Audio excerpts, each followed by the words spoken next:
We live in a world that is increasingly unreal. And I've got proof for you. Can y'all cue that picture that I sent over? I don't know if y'all have seen this. Y'all seen those pictures of Pope Francis? The papal drip, you know what I'm saying? Everything inside me wishes that this was a real picture, but it's not. It's an AI-generated photograph of an alternate universe where Pope Francis also runs an Italian mafia. I think our world is increasingly unreal.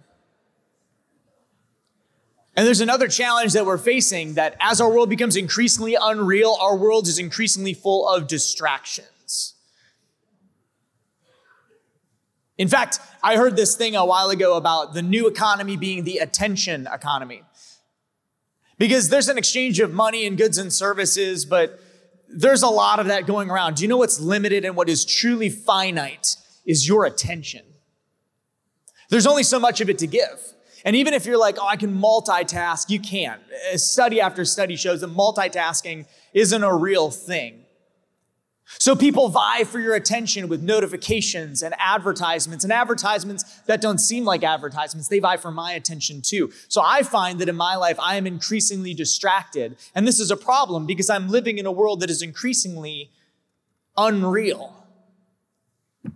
And it's getting harder and harder to separate what is real from what is fake. Even, I don't know if you can see it on that picture. Up in the upper left-hand corner, I pulled that off of a simple Google search. They're now labeling pictures AI-generated so that people know when they see them, oh, that's not a real picture. That was generated by a computer.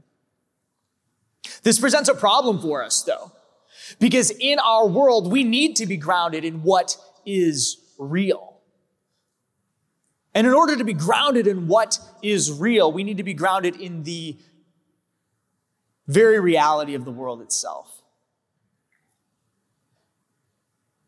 If you take anything away from this particular moment in the conference, it's this.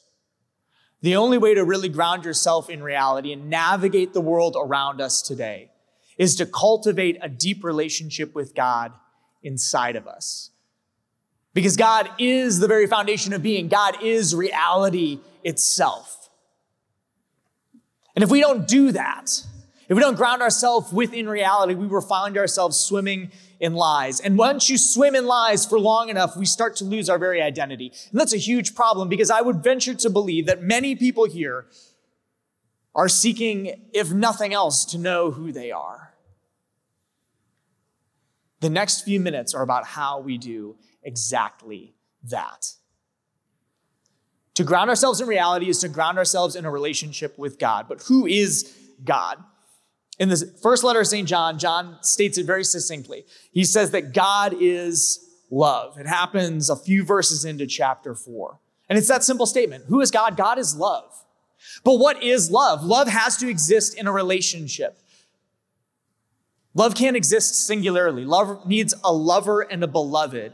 And God is a relationship. God is a Trinity. There's this neat little book called the Catechism of the Catholic Church, which contains explanations for the teachings of the church. So you might want to talk to your youth leader. They maybe have a couple copies that you could use. Maybe you've got one yourself. It's a wonderful book to dive into. Some of it's a little dry, but some of it is poetic. Like this particular section that explains God is love.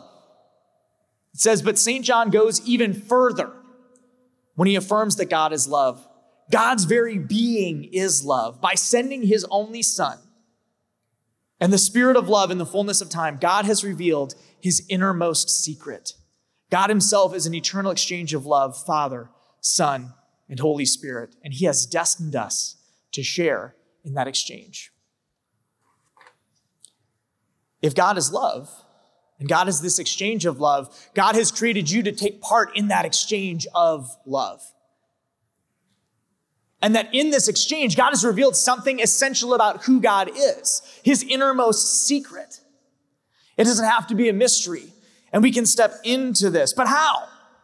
If God is the foundation of reality and God is love, and I would venture to believe that all of us desire to experience love, then to enter into this relationship and this eternal exchange becomes our primary work. But few of us will do it because we don't know how. The key to entering into this eternal exchange and grounding ourselves in reality, which becomes increasingly vital, is prayer. Jesus, when he's teaching his disciples, at one point teaches them how to pray. A foundational communal prayer that will allow them to touch the very heart of the Father, that will reveal truth. Now, I'm a practical person. I like to give steps and ways to enter into something, especially something as abstract as prayer. I also have a background in personal training. That's how I paid some of my college off. I was a personal trainer, and being a personal trainer is a lot of fun because you get to push people to do things and achieve things that they never would have achieved before. You also, if you're having a bad day, can really just take that out on a client. How you doing today, John? Fine. Good. You're doing 100 burpees today is what you're doing, because me and my girlfriend just had a fight and I'm upset.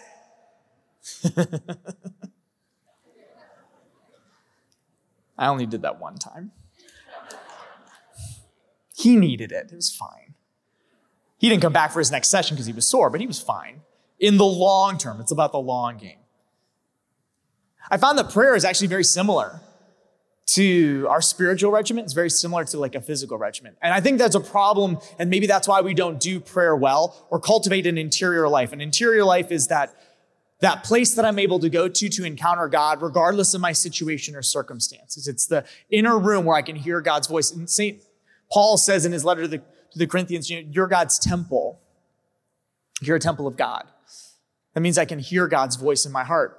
But we think we should just be able to do it without any practice. I once had a priest friend say, everybody wants to have beautiful thoughts about God.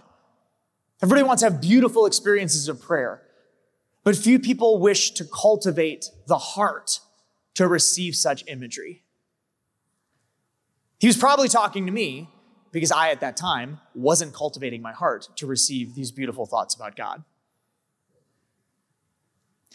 In much the same way that I would have clients in this personal training season of my life who would struggle with the disciplines and routines, I think we struggle with spiritual disciplines and routines. But there's 5 things that you can do, and they closely parallel any training program you've ever had. In fact, not only physical training programs, but if you've ever tried to learn an instrument, if you've ever needed to practice for a musical, if you've ever needed to train for a job, it's all the same stuff. But for whatever reason, our brains disconnect from applying those things to the spiritual life. With anything else in our lives, we know that I have to practice to do the thing. I've got to work to do the thing. There's steps to do the thing. But with our spiritual life, we're like, why can't I just pray super well? Because it requires intentionality. And here are the 5 places where you need that intentionality. The first is in humility. Whenever we enter into something, especially something new or something we haven't done a lot, we have to be humble. It's a true form of narcissism when you think you should be good at something right away. Now, are there people who maybe are just gifted or have a proclivity towards something? Yes, and we hate those people, rightfully so. Anybody who's good at dancing? Because I am terrible at dancing. But if I ever wanted to take dance lessons, I would have to start with the admission that I'm not very good at dancing and be humble to admit that and humble to receive help. Rather than thinking, well, I'll go in and after a few lessons, I'll be great. Humility, and go back to this wonderful book, The Catechism. The church teaches that humility is the very foundation of prayer. We don't know how to pray as we should. We're beggars before God. St. Paul even talks about this as he writes to the early Christian communities. He says, we don't know how to pray as we should. So we should ask the Holy Spirit to teach us how to pray. Humility is the foundation of coming before God and saying, I don't have anything to offer you that could add to your greatness, God. And yet, in your greatness, you bring me close to you. You invite me into the innermost secret. You invite me into your heart. This causes humility. If we wish to cultivate an interior life, that has to be the posture. Let me receive, Lord, what you give. We hear it too in the prayer that Jesus teaches his disciples. Lord, teach us how to pray. And we begin with a relational statement. Our Father, who art, who is, who exists in heaven. Holy is your name. Hallowed be your name. Thy kingdom come and thy will be done. Humility. Not my will, but your will. That's the first place to cultivating an interior life of prayer. Humility. The second is space.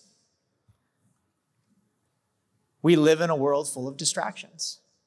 And your attention is monetized. There is a price to it, and people will pay to get it, but you don't have to give it to them. You don't have to pay the steep price.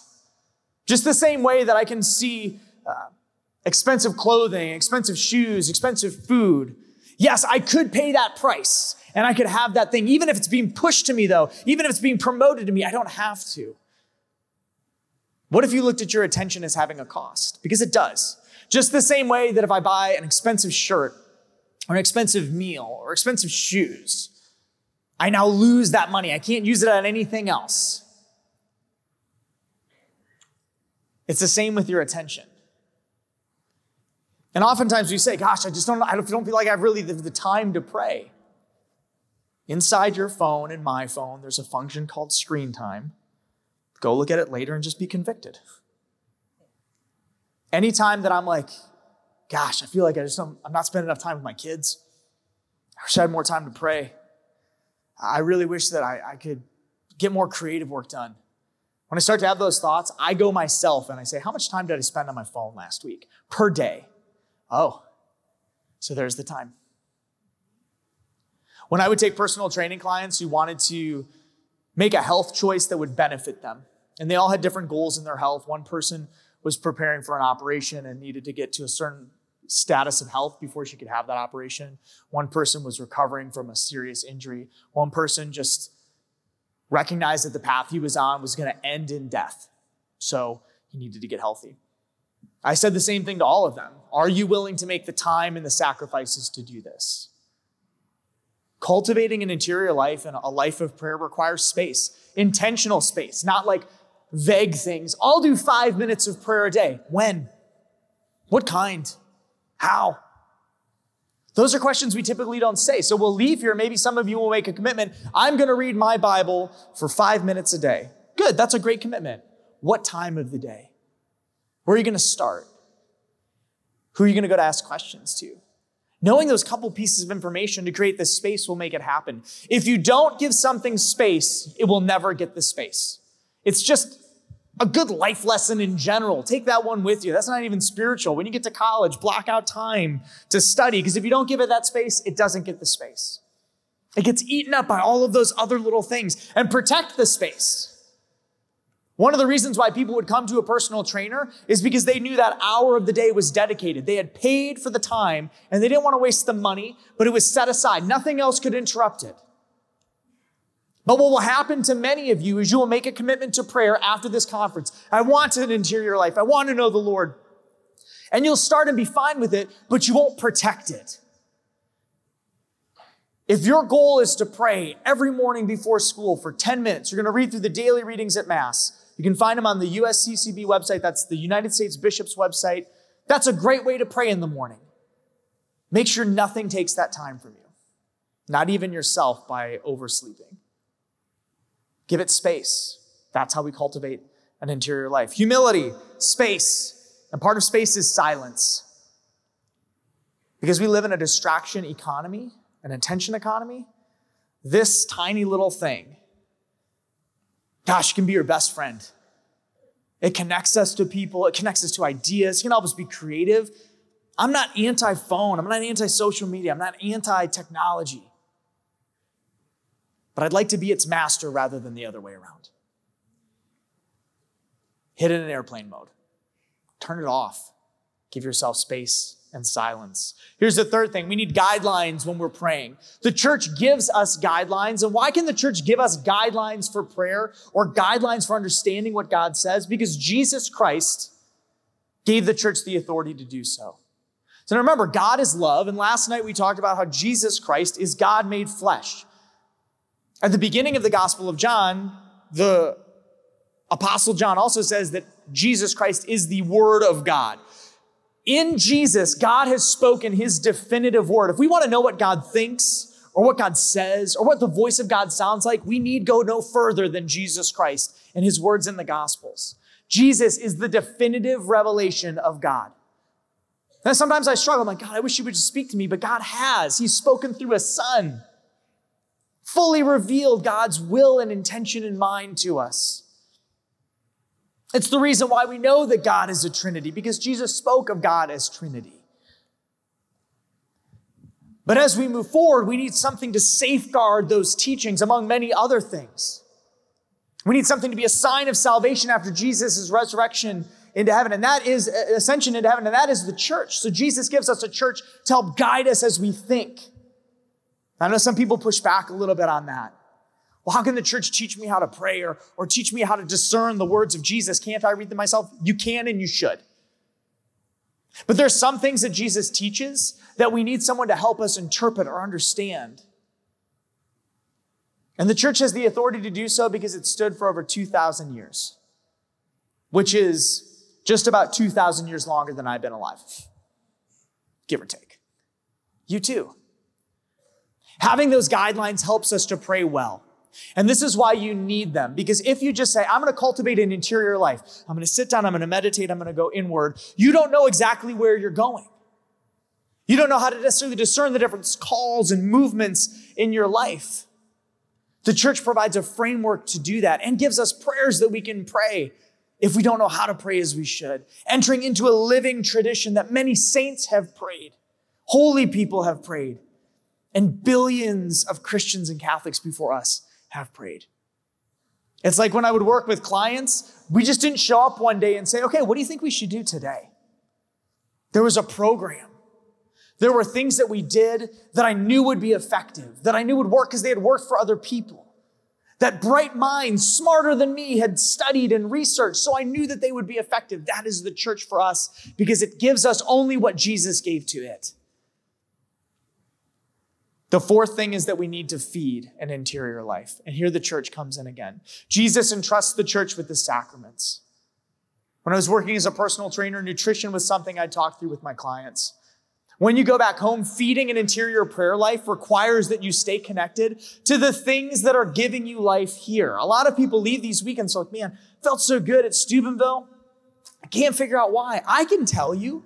It's because you'll have gone to adoration twice before the weekend is out, mass twice before the weekend is out. You'll be spending all kinds of time in corporate prayer. You prayed with each other at men's and women's sessions. You've been saturated in the spiritual life here. You've been connected to the sacramental life in a unique way. You went to confession here. That's why you've got to feed what is growing in an interior prayer life.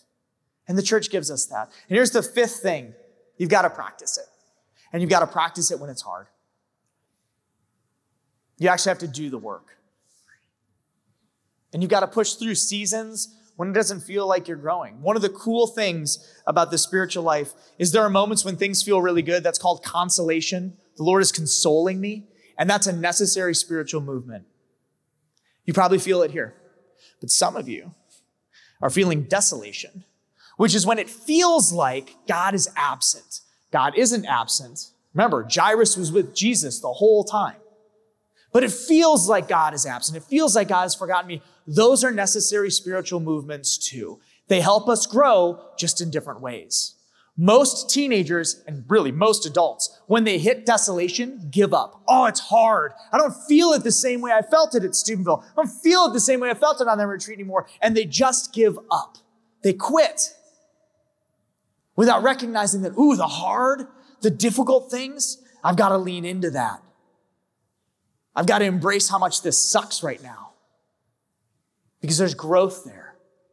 When I would hit that point with clients where they wanted to give up, That's where I'd encourage them. We lean on community, but we did a couple of things. And these are things that I don't prescribe out of my own intelligence. St. Ignatius of Loyola prescribed them. One thing you do is you don't give up on your prayer commitments and you don't change them. You don't say, I got to add something new. No, you keep with what you've done and you don't give something up. You continue pushing forward with it. And the second thing you need to do is to talk to somebody about it. Feeling spiritually dry. I'm feeling like the Lord's not there. Your youth minister, a priest, maybe you have somebody else you go to for spiritual counsel who's wise. Go to them. If you can do those things, be humble, find space, follow the guidelines and prescriptions of the church, feed your spiritual life, and create a place where you practice even when it's hard. You will grow this interior place where when you go inward to your quiet room to pray inside my mind and heart, I don't just find nothing there or find myself. I encounter the Lord there.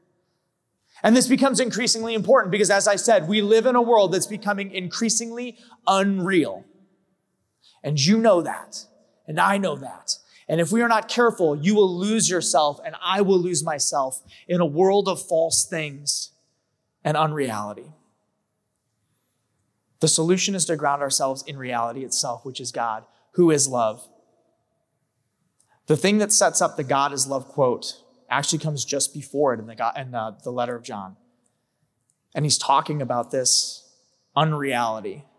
He says, "Beloved, do not believe every spirit, but test the spirits to see whether they are of God, for many false prophets have gone into the world." This is why we need an interior life.